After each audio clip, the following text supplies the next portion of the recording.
오늘의 말씀 본문입니다. 누가복음 17장 11절에서 19절. 예수께서 예루살렘으로 가실 때에 사마리아와 갈릴리 사이로 지나가시다가 한 마을에 들어가시니 나병 환자 10명이 예수를 만나 멀리 서서 소리를 높여 이르되 예수 선생님이여 우리를 불쌍히 여기소서 하거늘 보시고 이르시되 가서 제사장들에게 너희 몸을 보이라 하셨더니 그들이 가다가 깨끗함을 받은지라. 그 중에 한 사람이 자기가 나은 것을 보고 큰 소리로 하나님께 영광을 돌리며 돌아와 예수의 발 아래에 엎드려 감사하니 그는 사마리아 사람이라. 예수께서 대답하여 이르시되 10사람이 다 깨끗함을 받지 아니하였느냐? 그 9은 어디 있느냐? 이 이방인 외에는 하나님께 영광을 돌리러 돌아온 자가 없느냐 하시고 그에게 이르시되 일어나 가라. 내 믿음이 너를 구원하였느니라 하시더라.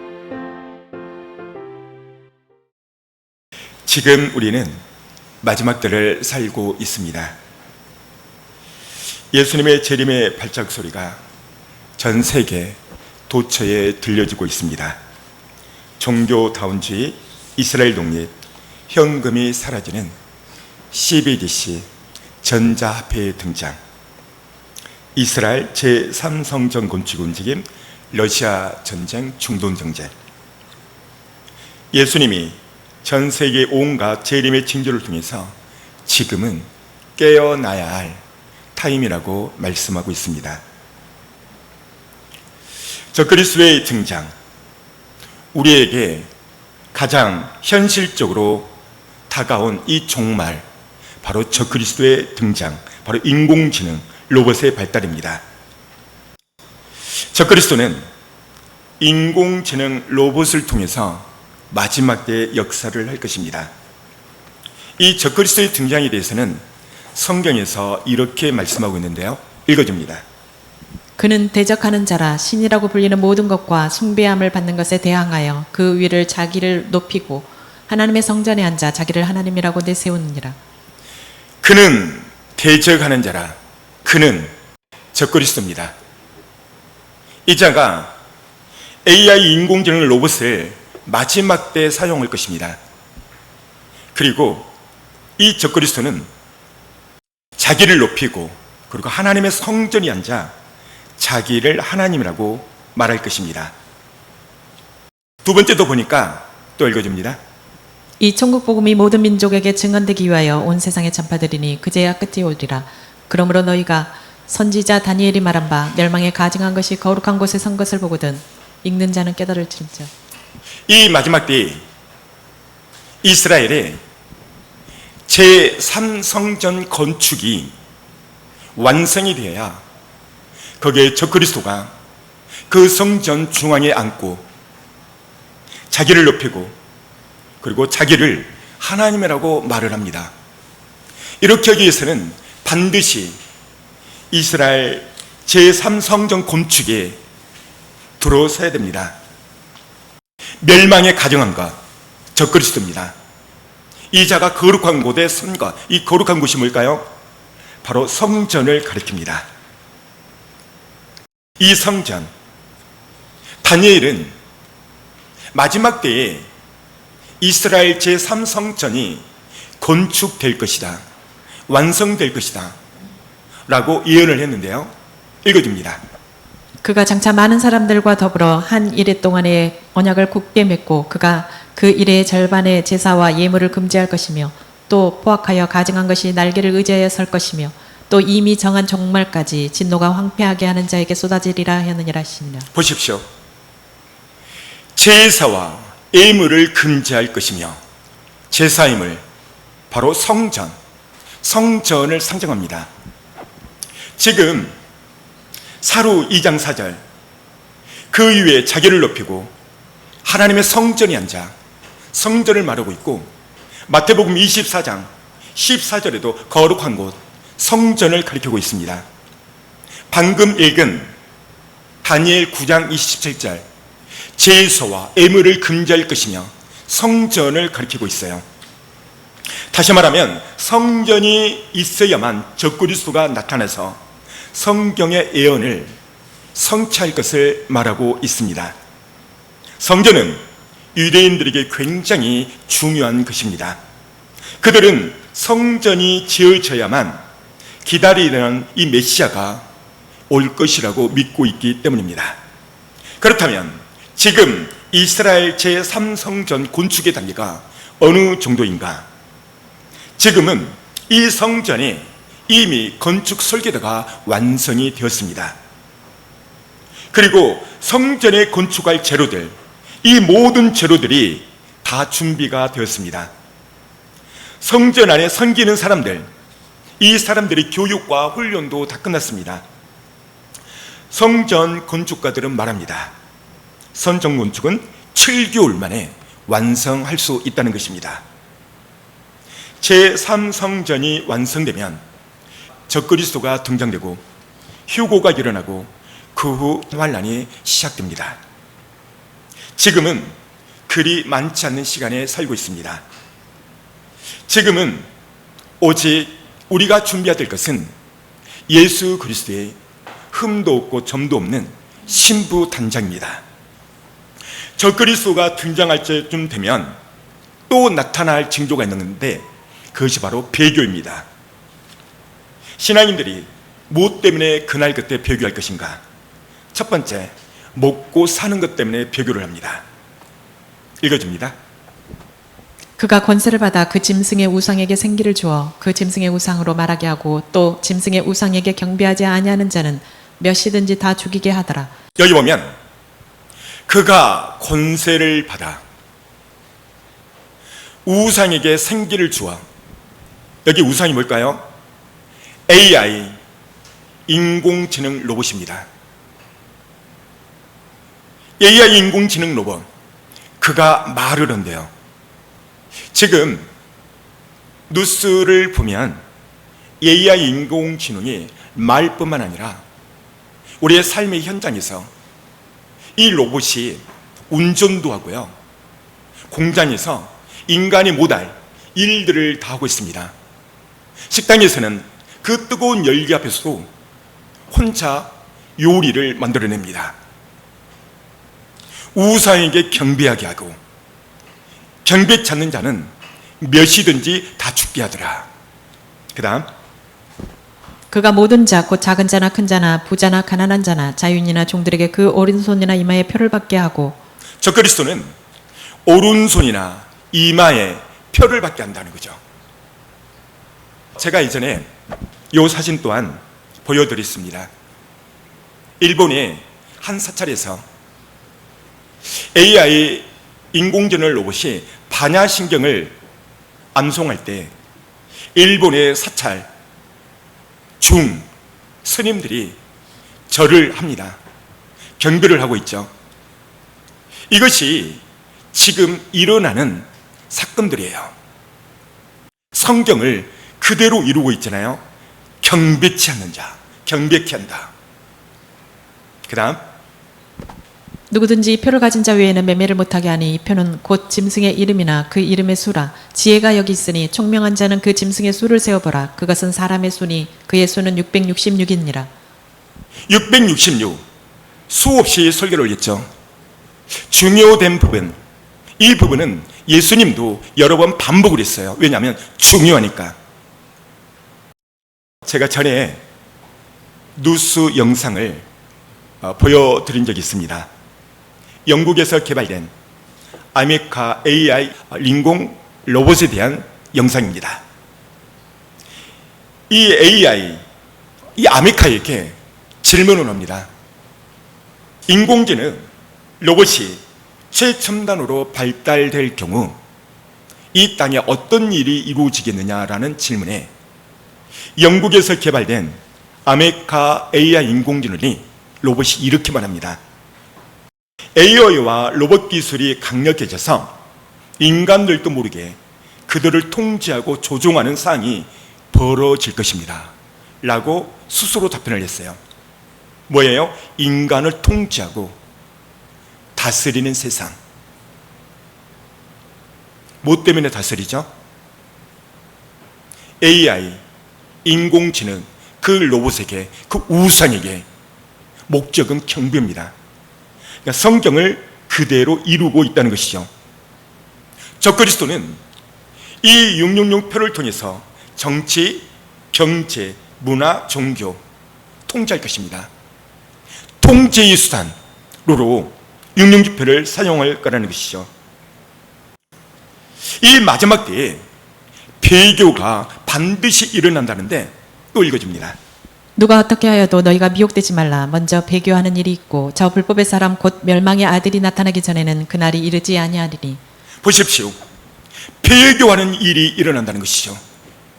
배교, 앞에 보면 미혹, 많은 사람들이 자기가 그리스도라고, 이단 종교, 이거를 통해서 배교가 일어난다는 거예요. 그 다음, 그때 많은 사람이 실족하게 되어 서로 잡아주고 서로 미워하겠으며 거짓 선지자가 많이 일어나 많은 사람을 미혹하겠으며 그 다음, 불법이 성함으로 많은 사람의 사랑이 식어지리라. 그러나 끝까지 견디는 자는 구원을 얻으리라. 이 천국 복음이 모든 민족에게 증언되기 위하여 온 세상에 전파되리니 그제야 끝이 오리라. 또 하나 나타나는 현상 중에 하나가 14절인데 이 천국 복음이 온 세상에 전파돼야 끝, 종말이 온다는 것이죠. 지금 복음 전 세계 지구 미종족 오직까지 거의 다 들어갔습니다. 우리는 지금 마지막 때를 살고 있어요. 이 마지막 때에 다음 읽어줍니다. 또 그 모든 편지에도 이런 일에 관하여 말하였을 때 그 중에 알기 어려운 것이 들어있으니 무식한 자들과 굳세지 못한 자들이 다른 성경과 같이 그것도 억지로 풀다가 스스로 멸망에 이르느니라. 미혹, 많은 미혹원자들이 나타나서 성경을 마지막 때는 억지로 자기 마음대로 푼다는 거예요.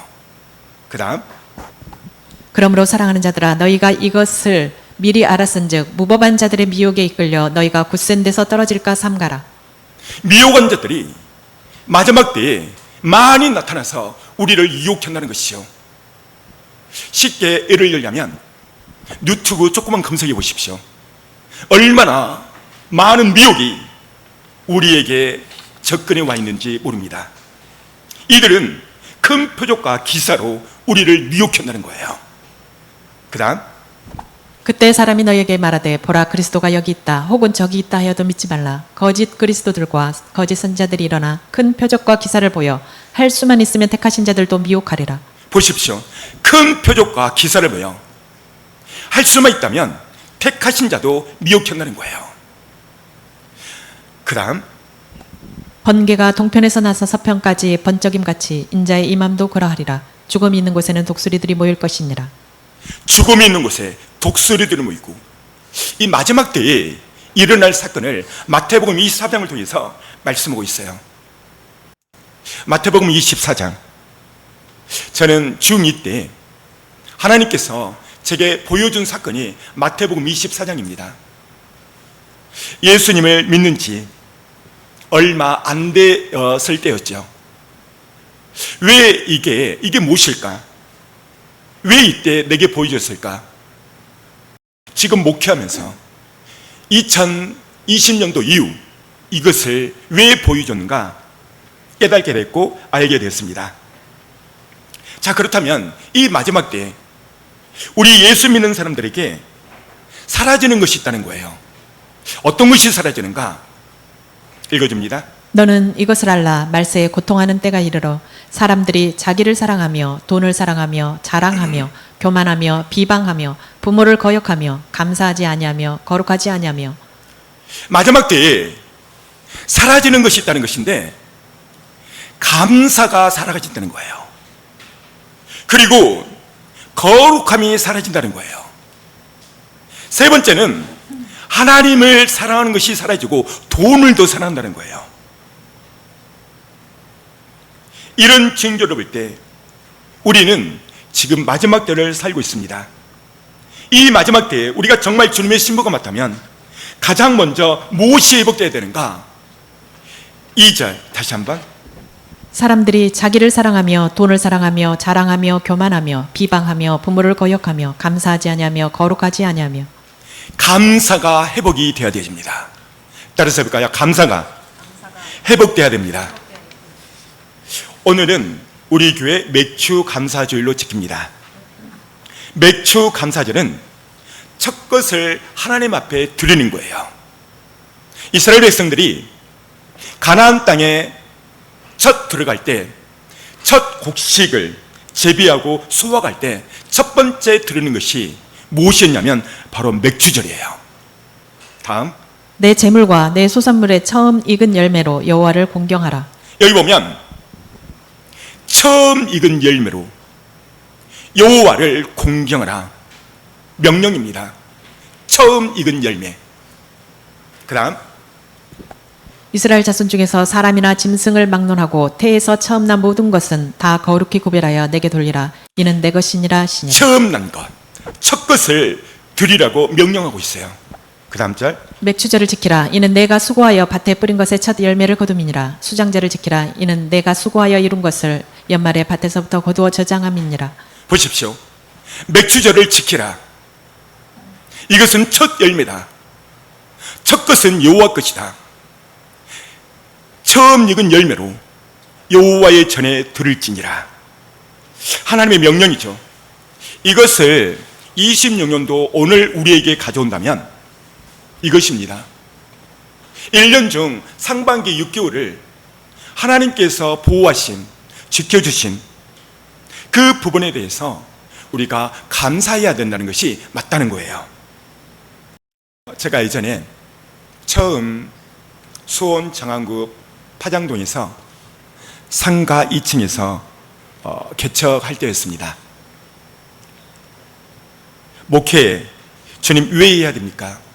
너는 지극히 작은 자를 섬겨라. 그래서 목회의 첫 출발이 지극히 작은 자를 섬기는 그 마인드로 교회를 열었습니다. 상가 2층, 온전한 사람이 오지 않고 노숙자, 독거노인 이런 분들이 많이 왔습니다. 공동적으로 노숙자들이 많이 왔는데 특별하게 한 노숙자, 이분은 잊을만 하면 항상 반복적으로 오셨어요. 어느 날 교회에 있는데 이분이 또 오셨습니다. 말하지 않아도 내게 무엇을 청구하겠구나. 그런데 그날은 개척한 지 얼마 안 되었기 때문에 돈이 없는 거예요. 그래서 제가 말했습니다. 오늘은 내가 돈이 없으니까 다음에 오십시오 라고 말했더니 이 노숙자가 엄청난 말을 했습니다. 그래서 그때 말이 지금 수년이 지나가서도 잊어먹지 않고 지금도 오늘도 반복해서 말합니다. 왜냐하면 제게 감동을 줬기 때문에. 그가 어떤 말을 했냐면, 내가 목사님 돈 때문에 온 자십니까? 내가 온 목적은 목사님 얼굴 보러 왔습니다. 돈이 아니라 제 얼굴 보러 왔대요. 여러분, 하나님은 보이지 않으세요. 그런데 보여지는 말씀이 있고 보여지는 주의 종을 세웠습니다. 저는 그 말에 너무나 큰 감동이 되어서 오늘 또 합니다. 그래서 집, 서재, 제 사무실 돈을 다 찾아봤어요. 100원짜리, 50원짜리, 10원짜리 동전밖에 없는 거예요. 그래서요, 제가 도저히 이렇게 감동적으로 말한 그 노숙인을 돌려보낼 수가 없어서 우리 집 교회 1층, 바로 순대국밥집이 있었죠. 1층으로 가서 외상으로 그분을 식사 대접을 했습니다. 여러분, 이 노숙자 얼마나 지혜롭습니까? 돈 때문이 아니라 목사님 얼굴 보러 왔대요. 오늘 이 말씀을 지금 이 순간 여러분에게 적용은, 하나님, 내 문제 해결하려고 나는 오늘 11시에 앉아있는 것이 아닙니다. 하나님, 오늘 11시 때 나는 주님의 얼굴을 구하고 있습니다. 이런 자세가 여러분에게 있어야 돼요. 그렇다면 왜 감사를 해야 되는가? 감사는 하나님 앞에 보답이기 때문에 그래요. 어떤 보답입니까? 영원히 지옥 갈 내 영혼, 영원히 멸망을 당할 내 영혼, 하나님이 나를 구원했기 때문에. 그 다음, 우리가 우리 하나님 앞에서 너희로 말미암아 모든 기쁨으로 기뻐하니 너희를 위하여 능히 어떠한 감사로 하나님께 보답할까? 여기 보십시오. 어떠한 것으로 하나님의 앞에 보답할 것인가? 앞에 보니까 감사. 따라서 볼까요? 감사는 내 영혼이 하나님 앞에 보답하는 것이다. 여러분만 시작. 감사는 내 영혼이 하나님 앞에 보답하는 것이다. 감사는 내 영혼이 하나님 앞에 보답하는 거예요. 두 번째, 이 보답이 하나님 눈에 가장 잘 띈다는 거예요. 감사할 때 보답이 되고, 감사할 때 많은 사람들 중에 하나님 눈에 가장 잘 띈다는 것입니다. 한 나라 대통령이 당선이 되면 누구를 주요 요직에 세울까요? 자기 눈에 총선 때, 대선 때 자기 눈에 가장 잘 띈 사람, 자기를 가장 도왔던 사람, 그 사람을 주요 보직에 맡깁니다. 대통령 눈에 반대로 벗어나면 어떻게 될까요? 네, 잘 다녔던 주요 보직도 잘릴 수가 있죠. 하나님도 마찬가지라는 것입니다. 성경에 보면 주님의 눈에 잘 띈 몇 사람이 축복받는 그 예화가 단적으로 등장합니다. 어떤 사람이 하나님 눈에 대표적으로 잘 띄었는가? 첫 번째는 다니엘입니다. 다니엘은 다리오 왕 때 일어났던 일이죠. 이 일을 성경은 기록해 놓았는데요. 잠시 보도록 하겠습니다. 나라의 모든 총리와 지사와 총독과 법관과 관원이 의논하고 왕에게 한 법률을 세우며 한 금령을 정하실 것을 구하나이다. 왕이여, 그것은 곧 이제부터 30일 동안에 누구든지 왕 외에 어떤 신에게나 사람에게 무엇을 구하면 사자굴에 던져넣기로 한 것이니이다. 30일 동안 왕이 다른 신에게 무엇을 구하면 사자굴에 던져져 버리자. 이것을 다른 모든 총리들이 왕에게 모략을 세우죠. 그 다음, 그런즉 왕이여, 원하건대 금령을 세우시고 그 조서에 왕의 도장을 찍어 메대와 바사에 고치지 아니하는 규례를 따라 그것을 다시 고치지 못하게 하옵소서 하며, 이에 다리오 왕이 조서에 왕의 도장을 찍어 금령을 내니라. 여기 보십시오. 왕의 도장을 찍어 이것을 금령으로 세우시다. 이렇게 한 목적이 뭐죠? 다른 총리들이 다니엘을 모함해서 죽이려는 계략입니다. 그 다음, 다니엘이 이 조서에 왕의 도장이 찍힌 것을 알고도 자기 집에 돌아가서는 윗방에 올라가 예루살렘으로 향한 창문을 열고 전에 하던 대로 하루 3번씩 무릎을 꿇고 기도하며 그의 하나님께 감사하였더라. 하루 3번 왕의 도장이 찍힌 것을 알고도 하나님 앞에 무릎 꿇고 기도했대요.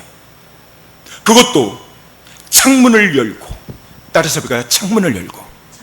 여러분, 저는 이 문맥과 단어 가운데서 우리 같으면 창문을 꽁꽁 닫았을 텐데, 아니면 열쇠로도 쳤을 텐데, 창문을 열고, 여러분, 창문을 열었다는 것은 다니엘의 마음에 자신감과 담대함이 있었다는 거예요. 그렇다면 이 자신감과 이 담대함은 어디서 수업받는가? 라고 성경 말씀을 묵상을 했더니 이 단어입니다. 전에 하던 대로. 따라서 볼까요? 전에 하던 대로. 여러분만 시작. 전에 하던 대로. 그렇다면 이 전에 하던 대로가 뭔가 봤더니 하루 3번 기도했다는 거예요. 할렐루야. 여러분, 기도는 창문을 열게 하고, 기도는 나라와 하여금 자신감과 담대함을 준다는 거예요. 정말 그렇습니다. 다니엘은 이렇게 끝나지 아니하고 마지막에 감사했대요. 여러분, 이게 감사할 일인가요? 얼마든지 원망불평, 왕짜증날 일이죠. 왜 왕짜증날 일인가? 나는 하루에 3번 기도하고 하나님 앞에 나가는데, 그리고 하나님을 열심히 숨기는데 어찌 다른 총리들이 나를 모함하려고 할까? 왜 하나님은 모함할 수 있도록 그냥 놔두는가? 얼마든지 원망불평할 수 있어요. 그런데 다니엘은 그의 하루 3번 기도가 믿음이 생겼고 자신감이 있었다는 것이죠. 그래서 감사했다는 것입니다. 풍전등화와 같은 이런 사건과 환경 속에서 우리가 다니엘처럼 승리할 수 있었던, 그렇게 가려면 거룩한 습관입니다. 전에 하던 대로 습관은 제2의 천상이라는 말도 있죠. 습관은 내 운명을 바꿔요. 다니엘 될 수 있었던 것은 그의 하루에 3번 기도, 거룩한 습관입니다. 그리고 마지막 가서 감사입니다. 감사는 하나님의 눈을 가장 잘 뜨게 하는 거예요. 어쩔 때 감사해야 되는가? 풍전등화와 같은 위기 속에서 감사하는 것. 이때 하나님 눈에 가장 잘 띈다는 것이죠. 우리의 삶에서 재정 어려움, 인간관계 위기 속, 그럴 때 하나님 앞에 감사해 보십시오. 재정이 어렵습니까? 관계가 파괴됐습니까? 사랑하는 성도 여러분, 교회가 어렵습니까? 여러분의 가정이 어렵습니까? 좁은 길을 걸어도 성령께서 함께 하시면 기뻐할 수 있고 감사할 수 있는 것, 이것이 참 믿음인 거예요. 예배 중간 오늘은 4번의 찬양을 하면서 이 찬양을 있잖아요. 우리 다시 한번 1점을 할게요.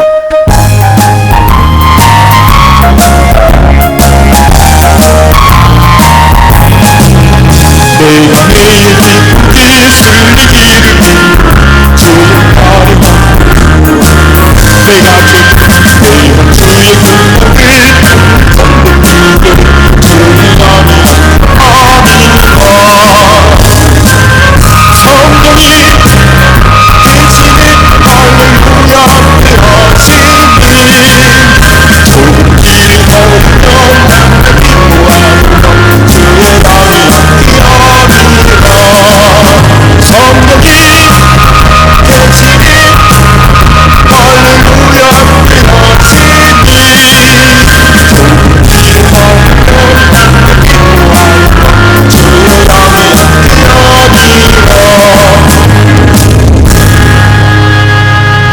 할렐루야. 좁은 길을 걸어도 내가 밤낮 기뻐하는 것은 주의 성령이 나와 함께합니다. 바로 다니엘이 그랬던 거예요. 제가 기쁘게 웃으며 찬양할 수 있는 것, 주님이 함께함을 내가 믿고 인지하고 신뢰하기 때문이에요. 사랑하는 성도 여러분, 어떤 환경이 와도 주님이 나와 함께함을 믿으십시오. 두 번째 인물로서 바로 다윗입니다. 다윗은 이새의 8번째 아들로 태어났죠. 다윗, 이 사람은 평범한 목동의 아들로 태어났습니다. 그의 삶 자체가 평범했죠. 그런데 성경은 그 다윗을 이렇게 말합니다. 내가 이새의 아들 다윗을 만나니 내 마음에 맞는 사람이라 내 뜻을 다 이루리라 하시더니, 내가 이새의 아들 다윗을 보니까 내 마음에 맞는데요. 그리고 내 뜻을 다 이루겠대요. 왕이 됐죠. 뜻을 이뤘습니다. 어떤 것이 하나님의 눈에 띄었을까? 바로 다윗의 감사입니다. 그는 별 볼 일 없는 목동으로 끝날 인생이었습니다. 그는 하루 3번 하나님 앞에 기도했던 사람이에요. 그렇다면 이 다윗이 정말 그가 감사했던 사람이 있던가, 이것을 알 수 있는 구절이 있어요. 그다음, 내게 주신 모든 은혜를 내가 여호와께 무엇으로 보답할까? 내가 구원의 잔을 들고 여호와의 이름을 부르며. 다윗이 왕이 됐습니다. 그가 왕위에 오르고 이렇게 고백해요. 내게 주신 모든 은혜 무엇으로 보답할까? 그 다음 여호와여 나는 진실로 주의 종이요 주의 여종의 아들 곧 주의 종이라. 주께서 나의 결박을 푸셨나이다. 내가 주께 감사제를 드리고 여호와의 이름을 부르리이다. 나의 결박을 푸신 것, 사울의 쫓김 속에서 아들의 반란, 다윗에게 수많은 어려운 위기, 좁은 길을 걸었어요. 그리고 왕위에 오르고 그가 자기 인생을 쭉 돌아보니까 하나님의 은혜가 아닌 것은 아무것도 없는 거예요.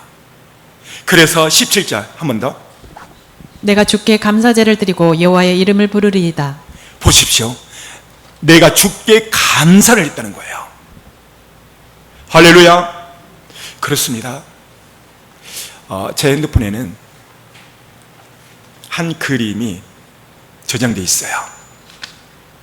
그 그림은 제가 늘 봐요. 한 문장으로 되어 있는데 모든 것이 주님의 은혜입니다. 이것입니다. 사랑하는 성도 여러분, 주님의 은혜가 아니면 아무것도 할 수 없어요. 오늘 내가 11시 예배에 내 발로 예배 드리는 것 은혜입니다. 중환자실에서 화장실 가려고 30분 1시간 동안 서서히 개미 걸음으로 걸어가는 사랑하는 성도 여러분, 의족, 휠체어가 없으면 바깥에 나갈 수 없는 얼마나 많은 사람이 있는지 몰라요. 내 발로 예배드리는 것 감사해요. 세 번째, 신약에 들어와 감사로 주님의 눈에 띈 사람이 있어요. 그 사람은 가난한 과부입니다. 어느 날 많은 사람들이 성전에서 헌금을 해요. 한 부자는 금덩어리 많은 돈을 가져와 헌금통에 넣었을 때 헌금이 계속 떨어져요. 주변의 사람들이 말합니다. 우와, 저 사람은 돈 헌금을 많이 하는구나. 그런데 한 과부는 동전 2개 땡그랑 2번 떨어져요. 오늘로 말하면 100원짜리 2개. 이것이 예수님의 눈에 띕니다. 그리고 예수님이 그를 칭찬합니다. 여기 있는 많은 사람들보다 저 과부가 가장 헌금을 많이 했다 라고 인정하고 칭찬을 해요. 읽어줍니다. 또 어떤 가난한 과부가 2렙돈 넣는 것을 보시고 이르시되 내가 참으로 너에게 말하노니 이 가난한 과부가 다른 모든 사람보다 많이 넣었도다. 다른 사람보다, 이 모든 사람보다 많이 넣었대요. 과부가 넣은 헌금 앞에 스크린 봐요. 2렙돈. 지금으로 말하면 100원짜리 2개, 500원짜리 2개. 이게 가장 많다는 거예요. 왜 그런가? 그 다음 달 저들은 그 풍족한 중에서 헌금을 넣었거니와 이 과부는 그 가난한 중에서 자기가 가지고 있는 생활비 전부를 넣었느니라 하시니라. 보십시오. 저들은 풍족한 가운데 했대요. 사랑하는 성도 여러분, 이 구절을 통해서 알 수 있는 것은 헌금은 액수가 아니고 우리의 중심을 보신다는 거예요. 중심. 하나님은 헌금, 11조, 많은 헌금들이 있죠. 하나님은 많은 헌금보다 더 중요한 것이 있다는 거예요. 읽어줍니다. 선생님, 율법 중에서 어느 계명이 크니까? 예수께서 이르시되 내 마음을 다하고 목숨을 다하고 뜻을 다하여 주 너의 하나님을 사랑하라 하셨으니. 주님을 사랑하는 것이 첫 번째고, 그 다음 이것이 크고 첫째 되는 계명이요 둘째도 그와 같으니 내 이웃을 내 자신과 같이 사랑하라 하셨으니. 두 번째는 내 이웃 사랑입니다. 여러분, 헌금보다 하나님이 더 중요한 게 있다는 거예요. 첫 번째는 하나님 사랑이고 두 번째는 이웃 사랑입니다. 왜 이게 중요한가? 읽어줍니다. 사랑은 율법의 완성입니다. 여러분만 시작. 사랑은 율법의 완성이래요. 그 다음 가난한 자를 불쌍히 여기는 것은 여호와께 꾸이는 것이니 그 선행을 갚아주시리라. 가난한 자를 불쌍히 여기는 거, 이게 뭐죠? 사랑이요, 사랑. 그러니까 헌금보다 더 중요한 것은 우리의 마음이라는 것이죠. 어떤 마음? 사랑하는 마음. 그래서 가난한 자를 불쌍히 여기는 것은 여호와께 꾸어드리는 거래요. 그리고 그 선행을 반드시 갚아주겠다고 약속하고 있습니다. 그래서 우리가 헌금할 때는 첫 번째는 하나님을 사랑하는 마음으로 해야 돼요. 두 번째는 이웃을 사랑하는 마음으로 해야 돼요. 그래서 주님은 우리의 중심을 다하여 기쁨으로 하는 헌금을 기뻐하신다는 것이죠. 그 다음, 각각 그 마음에 정한 대로 할 것이요 인색함으로나 억지로 하지 말지니 하나님은 즐겨내는 자를 사랑하시느니라. 보십시오. 억지로 하지 말아요. 그리고 즐겁게 기쁘게 하라는 겁니다. 왜일까요? 하나님의 마음은 물질이 있지 않고 우리의 마음이 있어요. 읽어줍니다. 내가 보는 것은 사람과 같지 아니하니 사람은 외모를 보거니와 나 여호와는 중심을 보느니라 하시더라. 보십시오. 나 여호와는 중심을 본대요. 중심을. 사랑하는 성도 여러분, 그렇다면 주님의 눈에 가장 잘 띄게 하는 감사, 기쁨으로 해야 되고 사랑으로 해야 된다는 것이죠. 감사. 성경은 이 감사에 대해서 엄청나게 말을 하고 있는데요. 읽어줍니다. 감사로 제사를 드리는 자가 나를 영화롭게 하나니 그 행위를 옳게 하는 자에게 내가 하나님의 구원을 보이리라. 보십시오. 감사로 제사를 드리는 자, 하나님을 영화롭게 하는데 하나님께 영광이 된다는 것입니다. 그리고 이 감사는 하나님의 구원이 이루어진다는 거예요. 우와, 따라서 감사는 구원이다. 지금 감사가 구원을 말하고 있어요. 오늘 본문의 말씀을 보니까 특별히 감사로 주님의 눈에 띈 사람들이 나옵니다. 그 사람은 바로 문둥병자입니다. 이 문둥병자, 당시 문둥병자는 오늘 우리처럼 모여 살 수가 없습니다. 문둥병이 걸리면 성경은 부정하다라고 칭했어요. 그래서 율법에 의하면 한 동네에 같이 살 수 없어서 이들은 산이나 굴에서 살았습니다. 그런데 어느 날 예수님이 갈릴리와 사마리아 지방에 가셨을 때 이 10명의 문둥병자가 막 예수님께 달려옵니다. 그리고 예수 선생이여, 우리를 불쌍히 여겨주옵소서. 예수님은 이 10명의 문둥병을 다 고쳐주시고, 그리고 너희들은 가서 제사장에게 너의 몸을 보이라라고 말합니다. 이 말은 무슨 뜻이냐면, 앞에서 말씀드린 것처럼 이 문둥병은 한 공동체에서 살 수 없어요. 바로 격리되었죠. 그래서 제사장이 너의 문둥병은 치료가 됐다라고 인증을 해줘야 동네에서 같이 살 수 있는 것이죠. 이 10명의 문둥병자, 예수님의 말을 듣고 너무 기뻐서 성전으로 막 달려갑니다. 그리고 그 가는 도중 다 치료를 받아버려요. 그런데 이 9명은 너무 기쁜 나머지 자기 집으로 자기 사랑하는 가족들에게 막 뛰어가요. 여보, 나 문둥병이 났어. 아들아, 나 문둥병이 났어. 하고 아내로부터 칭찬을 받고 축하를 받고 이랬다 이 말이에요. 그런데 한 명의 문둥병자, 이 사람은 사마리아인이죠. 사마리아인은 당시 이스라엘 민족과 사귐 자체 바로 상종을 안 했어요. 근데 이 사마리아인이 막 예수님께 뛰어와서 예수님 말씀 들었더니 가던 도중 나왔습니다. 우리 가족, 우리 아들, 우리 아내에게 내가 이거를 자랑하고 싶었지만 가장 먼저 선생님께 달려왔습니다. 선생님, 저를 치료해 줘서 너무 고맙습니다. 바로 이 스토리입니다. 이때 예수님이 기가 막힌 말씀을 이렇게 하십니다. 읽어줍니다. 예수께서 대답하여 이르시되 10사람이 다 깨끗함을 받지 아니하였느냐 그 9은 어디 있느냐. 보십시오. 10사람이 다 깨끗함을 받지 않았느냐. 근데 9은 어디 있느냐. 이 무슨 말일까요? 예수님은 감사하는 그 9을 찾겠다는 거예요.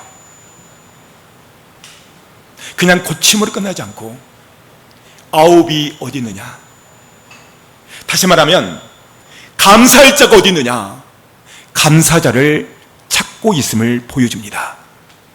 그리고 예수님이 그 다음 또 놀라운 말씀을 하세요. 읽어줍니다. 그에게 이르시되 일어나 가라 내 믿음이 너를 구원하였느니라 하시더라. 여러분만 시작. 그에게 이르시되 일어나 가라 내 믿음이 너를 구원하였느니라 하시더라. 예수님은 믿음을 말해요. 다시 말하면 감사는 어떤 사람이 하는가? 바로 믿음 있는 사람이 한다는 거예요. 따라서 우리가 감사는 믿음 있는 자가 한다. 여러분만 시작. 감사는 믿음 있는 자가 그렇습니다. 감사와 믿음은 같다는 거예요. 그리고 한 말씀 더 하십니다. 너에게 구원이 있느니라. 여러분, 이 10사람, 이 9사람까지 구원이라는 말을 하잖아요.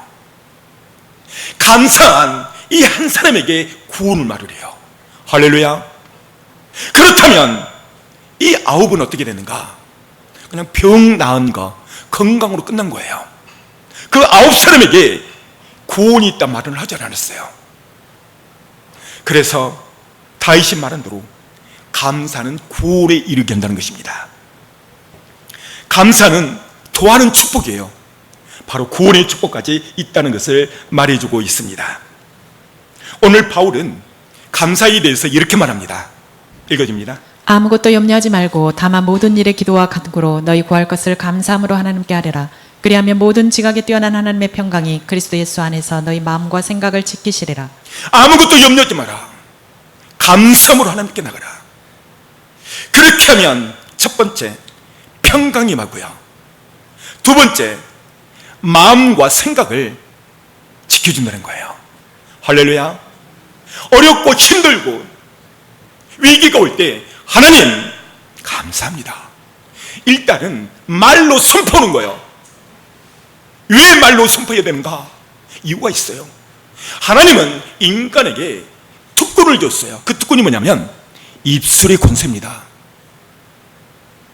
여러분, 하나님은 우주 만물을 말씀으로 창조를 해요. 그리고 그 말씀을 우리 인간에게 줬다 이 말이죠. 말. 도저히 감사할 수 없는 그 상황에서 내가 감사할 때 하나님은 우리의 입술의 권세를 써요. 위기, 절망, 좌절, 아픔, 병든. 그럼에도 불구하고 하나님 나를 구원해 주시니 감사합니다. 이렇게 하면은요 하나님의 눈에 띈다는 거예요. 어떻게 띌까요? 저 아이는 원망불평할 수 없는 상황 가운데서 내게 감사하는구나. 그래서 도하는 축복이 있다는 것이죠. 어떤 도하는 축복이죠? 환경을 바꿔버려요. 그리고 구원에 이르는 그런 축복까지도 도하는 축복을 주신다는 것이죠. 따라서 해볼까요? 감사는 하나님의 마음을 감동케 한다. 제가 오늘 설교를 준비하면서 한 영상이 생각났습니다. 우리 함께 이 영상을 통해서 주님의 음성을 들었으면 좋겠습니다. 보겠습니다.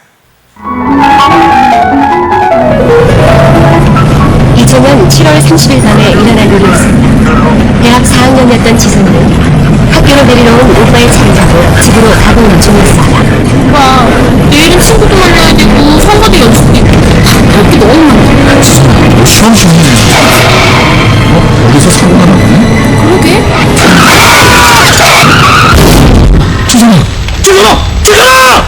이걸로 좀 꽂자! 한 음주운전자가는 사고였습니다. 만취된 상태에서 운전하다가 지성이가 편차로 들이받은 것입니다. 다행히 오빠는 무사했지만 지성이는 온몸의 반 이상이 3도 화상을 입게 되었습니다. 처음엔 살 가망이 없어 보였습니다. 사고 후 7개월 동안 무려 11번의 대수술. 지선은 처음엔 딱지가 떨어지면 원래의 얼굴로 돌아갈 줄 알았습니다. 그러나 더 이상 곱던 예전의 얼굴은 찾을 수가 없었습니다.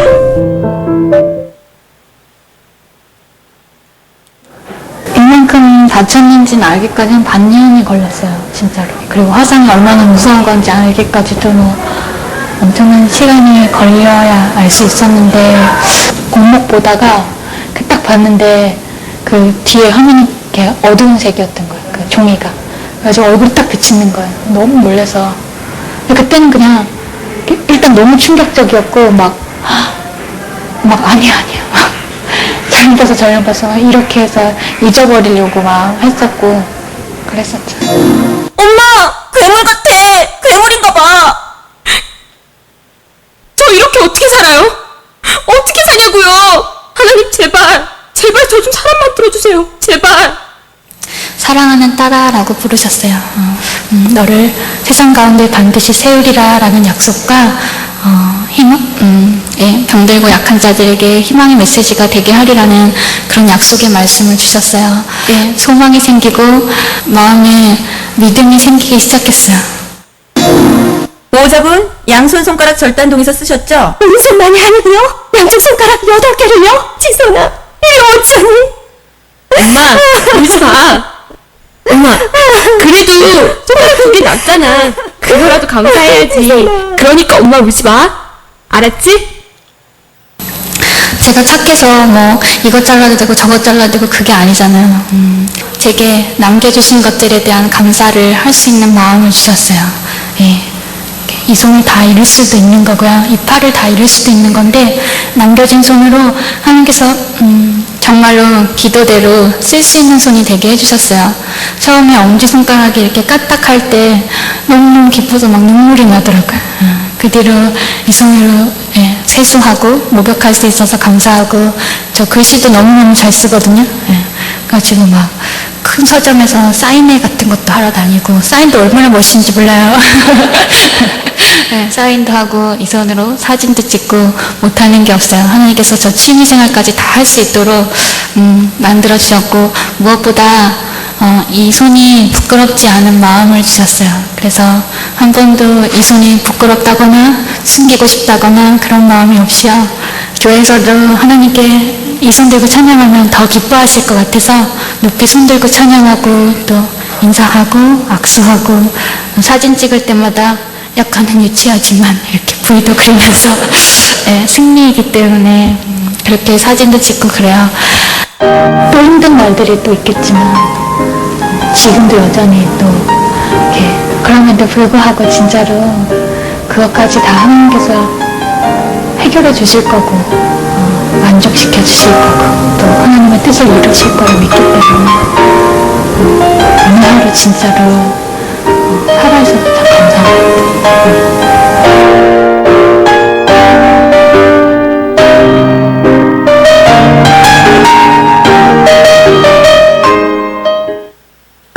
오늘 말씀을 묵상해 봅니다.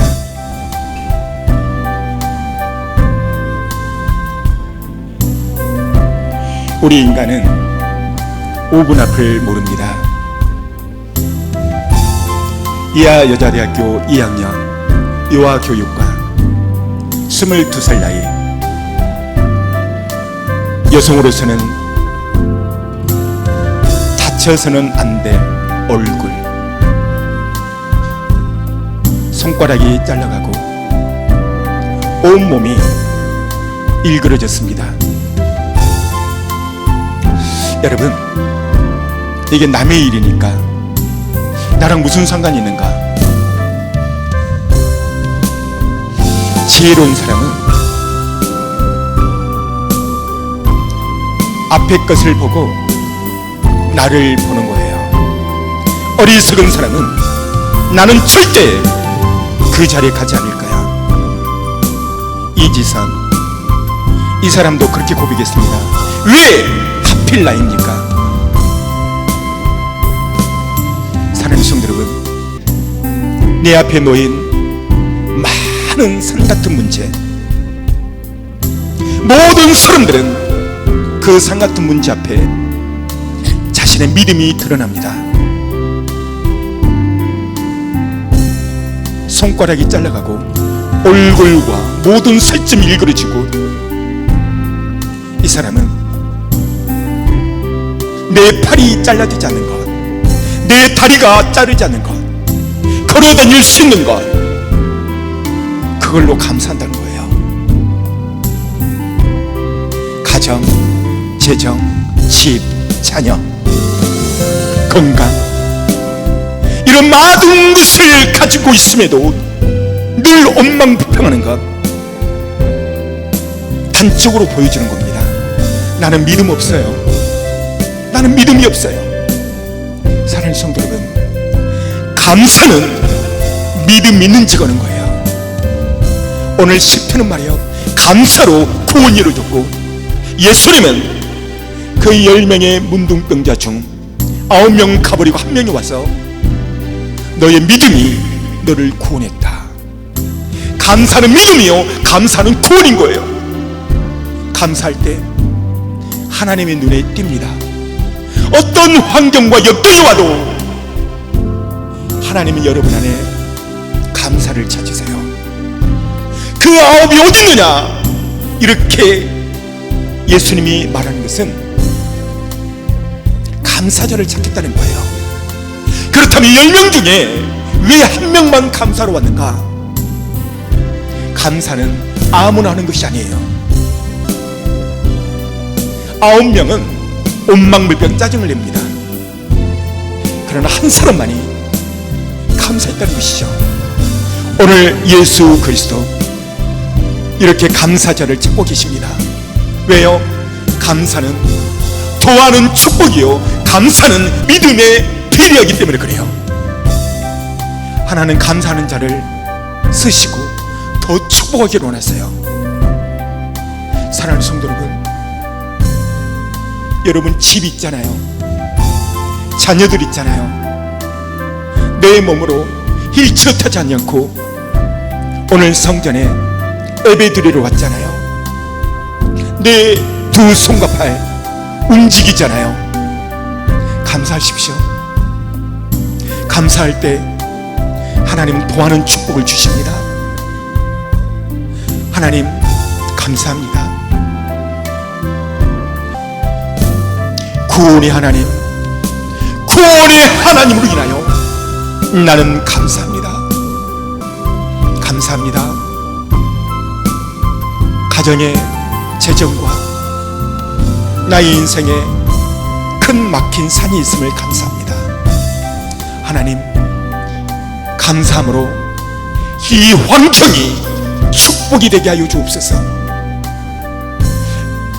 이 시간 주의 삼창을 기도할 때 하나님, 지금까지 늘 원망불평하고 주님의 은혜에 감사치 못한 것 용서하여 주옵소서. 이제 내가 감사하겠습니다. 감사는 하나님 마음을 감동케 했다고 말했습니다. 하나님 마음을 감동케 하는 그 감사가 내 영혼에 있게 하여 주옵소서. 이 시간 주의 삼창하고 간절히 회개하며 감사하며 나갑니다. 이 시간 주의 삼창 기도합니다. 주여 주여 주여, 예수의 피, 예수의 보혈, 어둠은 떠나갈지어다. 원망불평하는 어둠은 떠나갈지어다. 예수의 피, 예수의 보혈로 원망불평 짜증은 떠나갈지어다. 떠나갈지어다. 감사하니 감사하니 이 시간이 있을지어다. 주여 아버지, 예수의 피, 예수의 보혈, 예수의 피, 예수의 보혈, 예수의 피, 예수의 보혈, 주여 주님 간절히 이 시간 간절히 예수님 미치지 말고 통성으로 기도합니다. 주여 주님 감사합니다. 주여 아버지, 주여 감사 주님 감사합니다. 주여 아버지, 주여